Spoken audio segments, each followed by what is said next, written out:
ากกระดิ่งนางฟ้ามีจริงบนรถสองแถวโซฟีจึงเกิดตำนานทับสองแผ่นดินทันผ่านมาหลายปีหากเขาบ่เคยห่างกัน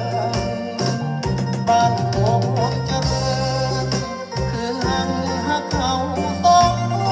นผ่านขี้แดดฝนกินอาบนทางข้างกอดกันร้องหลายข้าวยังสู้กัดฟัน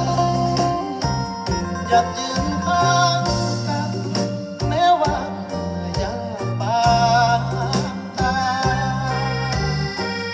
ด้วยเกียรติผู้ชายไอ้ให้สัญญาบ่สิ้นชีวา